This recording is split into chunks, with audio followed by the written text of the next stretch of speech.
نہیں ہے اس کی زندگی کامیاب ہے، وہ فلاح آ گیا۔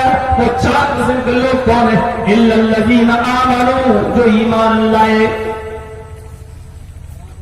ایمان جن کے اندر پورا کا پورا اسلام ہے، پورا کا پورا ایمان ہے۔ ابھی کسی کو کھڑا کر کے پوچھوں کہ تم مومن ہو؟ ہاں، اور کیا؟ کافر دکھ رہا ہوں؟ کسی کو کھڑا کر کے پوچھوں کہ مسلمان ہو؟ کیا کافر دکھ رہا ہوں؟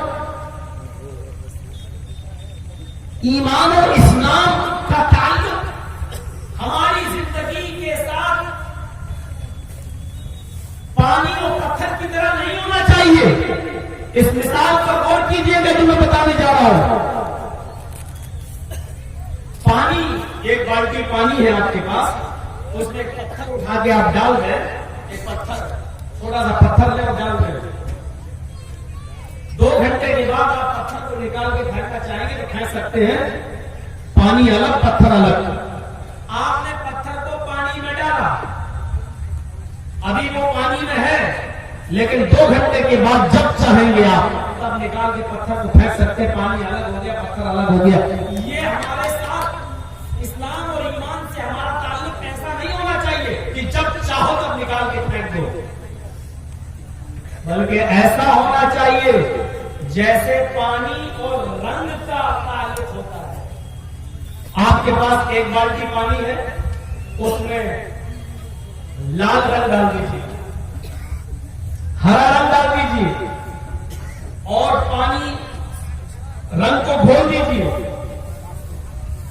اب آپ 2 گھنٹے بعد، 10 گھنٹے بعد، 24 گھنٹے بعد، 2 دن بعد، 10 دن بعد آپ یہ چاہیں کہ ہم رنگ کو پانی سے الگ کر دیں یا پانی کو رنگ سے الگ کر دیں تو آپ ایسا نہیں کر پائیں گے۔ نہ پانی رنگ سے الگ ہوگا، نہ رنگ پانی سے الگ ہوگا، کیونکہ پانی نے رنگ کو اپنے اندر سمو لیا اور رنگ نے پانی کو اپنے رنگ میں ڈال لیا ہے۔ یہی تعلق ایک مسلمان کا اسلام اور ایمان سے ہونا چاہیے۔ ہم اس طرح اسلام میں رنگ جائیں کہ ہمارا اٹھنا اسلامی، ہمارا بیٹھنا اسلامی، ہمارا چلنا اسلامی، ہمارا سونا اسلامی، ہماری شادی اور بیاہ اسلامی، ہماری نماز، ہمارا روزہ، ہمارا حج، ہماری زکات، ہماری شادیاں، ہمارے نکاح، یہ سب اسلامی ہو اور یہ اسلام ہماری زندگی سے کبھی نہ نکلے۔ جس طرح رنگ پانی سے یا پانی رنگ سے الگ نہیں ہو سکتا، اسی طریقے سے اسلام اور ایمان ہماری زندگی سے الگ نہ ہو۔ اس طریقے سے ہمارا تعلق اسلام اور ایمان کے ساتھ ہونا چاہیے۔ ایمانداری کے ساتھ بتاؤ ہے؟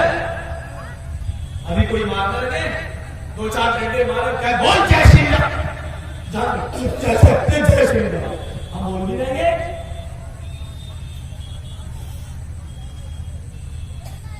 اس وقت پتا چلتا ہے کہ ہمارا اسلام کیا ہے۔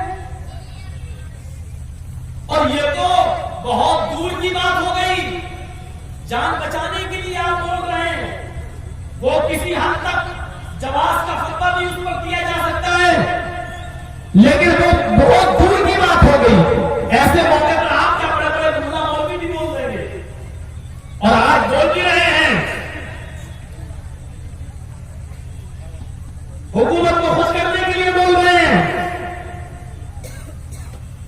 بہت دور کی بات ہو گئی۔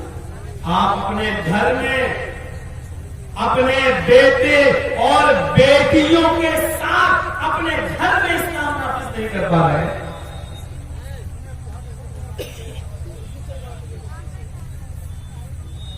ہم اسٹیج پر دیکھ لیں، ہم جلسے میں دیکھ لیں، جلسے میں لگنے والے میلے کے اندر دیکھ لیں، لڑکیوں کی آوارہ گردگی دیکھ لیں، بے پردگی دیکھ لیں، پھر ہم جائزہ لیں کہ اسلام ایمان کے ساتھ ہمارا تعلق کیسا ہے۔ الذین آمنوا، جو ایمان لائے۔ ارے ایمان تو وہ ہوتا ہے میرے بھائیو عبد العزا جس نے محمد رسول اللہ صلی اللہ علیہ وسلم کی دعوت کو سنا، لیکن اپنے چچا کی نوکری کرتا ہے، اپنے چچا کی غلامی کرتا ہے. وہ بیچارہ اپنے چچا کی زندگی میں اسلام نہ لا سکا، یہاں تک کہ محمد رسول اللہ ہجرت کر کے مدینہ چلے گئے. کچھ دنوں کے بعد اس کو عقل آتی اور اپنے چچا سے کہتا ہے میرے چچا جان میں اسلام لانا چاہتا ہوں، آپ کا اسلام لانے کا بہت انتظار کیا لیکن آپ اسلام نہ لائے. میں آپ کی بکریاں جنگلوں میں چراتا ہوں، وہاں میں نے مسلمان صحابہ کو نبی کے ساتھیوں کو قرآن پڑھتے ہوئے سنا ہے. میں تو اس قرآن سے اپنا رشتہ جوڑ چکا ہوں، میں نے کلمہ پڑھ لیا ہے اشہد ان لا الہ الا اللہ واشہد ان محمد عبدہ ورسولہ. اے چچا جان میں نے اسلام قبول کر لیا ہے، آپ بھی کر لیجئے. اس کا چچا عبد العزیٰ سے کہتا ہے کہ عبد العزیٰ تم جانتے ہو تمہارے باپ کے مرنے کے بعد تمہیں میں نے پالا ہے، تمہیں میں نے پال پوس کر بڑا کیا ہے، تم میری روٹیوں کے ٹکڑوں پر پلے ہو، تمہارے جسم پر جو قمیض ہے وہ میں نے دی، تمہارے جسم پر جو لنگی ہے وہ میں نے دی، تمہارے جسم پر جو پیروں میں جوتے وہ میں نے دیے، تمہارے سر پہ جو اوڑھنی ہے، جو پگڑی بندھی ہوئی ہے، جو دستار ہے وہ میں نے دی ہے. اے عبد العزیٰ اگر تم نے محمد اور اس کا دین نہ چھوڑا تو میں تم سے یہ ساری کی ساری چیزیں چھین لوں گا. عبد العزیٰ نے تھوڑی دیر اپنی طرف دیکھا اور کہنے لگا چچا یہ ساری چیزیں میں چھوڑنے کے لیے تیار ہوں لیکن اسلام کو چھوڑنے کے لیے تیار نہیں. عبد العزیٰ نے کہا اس کے چچا نے سب اتارو، پگڑی اتار دی، جوتا بھی اتار دیا، کرتا بھی اتار کر پھینک دیا. کہنے لگا چچا تھوڑی دیر کے لیے یہ لنگی میرے جسم پر رہنے دیجیے، تھوڑی دیر کے لیے یہ لنگی میرے جسم پر رہنے دیجیے، میں گھر جاؤں اپنی ماں سے کوئی کپڑا لے لوں، اس کے بعد میں کپڑا باندھ لوں گا پہن لوں گا اور یہ لنگی آپ کو دے دوں گا. چچا نے کہا بالکل نہیں، اگر تم نے اسلام نہ چھوڑا محمد رسول اللہ کو نہ چھوڑا تو تمہیں لنگی بھی یہی اتارنا پڑے گی. فرمایا چچا میں نے اتنے دن آپ کی غلامی کی اس کے بدلے میں مجھے ایک لنگی بھی نہیں دے سکتے. چچا نے جواب دیا غلامی کی تو میں نے کھلایا پلایا. اس نے لنگی بھی اتار کر پھینک دی. کما ولدت امها وہ ایسا ہو گیا جیسے اس کی ماں نے اس کو آج ہی پیدا کیا ہو. جیسے بچہ پیدا ہوتے وقت بالکل ننگا اور برہنہ ہوتا ہے، عبد العزیٰ بھی بالکل ننگا. اس حال میں وہ اپنے چچا کے گھر سے نکلا. کیا کرو وہ اپنے گھر آ رہا ہے، دن کا اجالا ہے، رات کا اندھیرا نہیں ہے. اس حال میں وہ آ رہا ہے.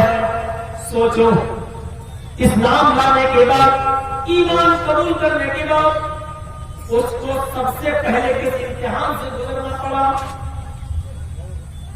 ہم موبائل چلائیں، 1.5 GB روزانہ خرچ کریں، اخلاق سے گرے ہوئے مناظر دیکھیں، پھر بھی مسلمان نہ ہمارے ایمان پر کوئی فرق پڑتا ہے نہ ہمارے اسلام پر کوئی فرق پڑتا ہے. اس زمانے میں خاص طور پر آج کے اس دور میں ٹک ٹاک پر ہماری مسلمان لڑکیاں کس طریقے سے ڈانس کر رہی ہیں، کس طریقے سے ناچ رہی ہیں اور کیسی بے شرمی کے مظاہرے کر رہی ہیں. میرے پیارے ساتھیوں کبھی کبھی ڈر لگتا ہے اللہ کی طرف سے آسمان سے آگ یا پتھر کی بارش نہ ہو جائے. غور کرو کہ کل تک جن لڑکیوں کے حسین گالوں خوبصورت چہرے کو آسمان کی نظریں بھی دیکھنے کے لیے ترستی تھی، آج ٹک ٹاک پر خود اپنی ویڈیو بنا کر وہ ڈال رہی ہیں. میرے پیارے ساتھیوں ان لڑکیوں کو عذاب الہی کا انتظار کرنا چاہیے، ان لڑکیوں کو اللہ کے عذاب سے ڈرنا چاہیے، ان لڑکیوں کو آسمان سے آ جانے والی مصیبت سے ڈرنا چاہیے. اللہ آزاد نہ جائے، اور کتنے بےہودہ اور کتنے بے شرم اور کتنے بے حیا ہیں ان کے وہ باپ جو اپنی بیٹیوں کو ٹک ٹاک پر ڈانس کرتے ہوئے دیکھتے ہیں اور شاباشی دیتے ہیں. وہ سوچتے ہیں کہ میری لڑکی نے بہت بڑا فنکارہ ہے، میری لڑکی نے بہت بڑا کارنامہ انجام دیا ہے. دیوس ہے، بھریا ہے اس کا. ٹک ٹاک اپنی ویڈیو عبدالعزہ اس حال میں جا رہا ہے. لوگوں نے اس کو اس حال میں دیکھا، کہنے لگے عبدالعزہ یہ کیا ہے؟ اور عبدالعزہ کا جواب دیکھو کیا ہے. کہاں کیا ہے؟ ارے تمہارے جسم پر کپڑا نہیں ہے، پیروں میں جوتے نہیں ہیں، جسم پر کرتا نہیں ہے، شرمگاہ پر لنگی نہیں ہے، سر پہ پگڑی نہیں ہے، پیروں میں جوتا نہیں ہے، یہ سب تمہارے پاس ہوا کرتا تھا. عبدالعزہ جواب دیتا ہے الآن المومن، لوگوں اب میں مکمل مومن ہوا ہو. ایمان کی لذت تم کیا جانو، ایمان کی چاشنی تم کیا جانو. ایمان کیسے ان کی زندگی میں رنگ کر گیا، ایمان کا رنگ عبدالعزہ کی زندگی میں کیسے بھول گیا. عبدالعزہ نے ساری چیزیں قربان کر دی لیکن ایمان نہیں. اپنے گھر پہنچا، دروازے کو دستک دی. یہاں ایک اور نیا منظر، دروازے کو دستک دی، ماں نے دروازہ کھولا، سامنے بیٹا کھڑا ہے، وہ بھی ننگا، چہرہ گھما لیا. بیٹے یہ کیا بدتمیزی ہے؟ ماں بدتمیزی نہیں، تیرے دیور نے مجھ سے ساری چیزیں چھینی ہیں. کیوں؟ اس لیے کہ میں محمد رسول اللہ پر ایمان لے آیا، اللہ پر ایمان لے آیا، قرآن سے اپنا رشتہ جوڑ لیا. کہنے لگی پھر میرے گھر سے بھی نکل جا، اس گھر کے اندر تیرے لیے کوئی جگہ نہیں ہے. باپ دادا کے دین کو چھوڑنے والے میرے گھر میں تیرے لیے کوئی انٹری نہیں ہے، اس گھر میں کوئی حصہ تجھے نہیں ملے گا. اب گھر کی قربانی. ماں میں نے کب کہا ہے کہ تم مجھے اپنے گھر میں سے حصہ دے دے، مکان میں حصہ دے دے، زمین میں حصہ دے دے؟ نہیں، مجھے چاہیے بھی نہیں. تیرے اور بیٹے ان کو دے دے. ماں مجھے صرف ایک چادر دے دے، بس ایک چادر. میں ننگا ہوں، اپنی شرمگاہ چھپا لوں. میں محمد رسول اللہ کے پاس جانا چاہتا ہوں، مکے سے مدینہ جانا چاہتا ہوں. ماں اندر گئی، ماں نے ایک چادر دے دی، بڑی چادر تھی. چل لے. آپ کیا اندر بھی نہیں گھسنے دیا. ایمان لانے کے بعد آدمی کیسے چلے جاتا ہے؟ اس نے وہ چادر کے 2 حصے کیے، 2 ٹکڑے کر دیے. ایک ٹکڑے سے اپنی شرمگاہ چھپا لی، باندھ لیا جیسے تہتر مانگا جاتا ہے. دوسرا اس نے ٹکڑا اپنے جسم پر ڈال دیا اور آگے بڑھ گیا، پیدل چلنے لگا. مکے سے مدینہ کتنا دور ہے؟ حاجیوں سے پوچھ لینا، عمرہ کرنے والوں سے پوچھ لینا. مکے سے مدینہ کوئی 400 کلومیٹر کا سفر. مکے سے مدینہ 300 میل، کوئی 400-450 کلومیٹر کا سفر. یہ آدمی پیدل سفر کر رہا ہے، پیدل سفر کر رہا ہے. نیند لگتی، چلتے چلتے تھک جاتا. اوپر والی چادر جسم پر جو ڈالے تھا اس کو زمین پر بچھا لیتا اور اسی پر لیٹ جاتا، تھوڑا آرام کرتا اور پھر آگے بڑھ جاتا.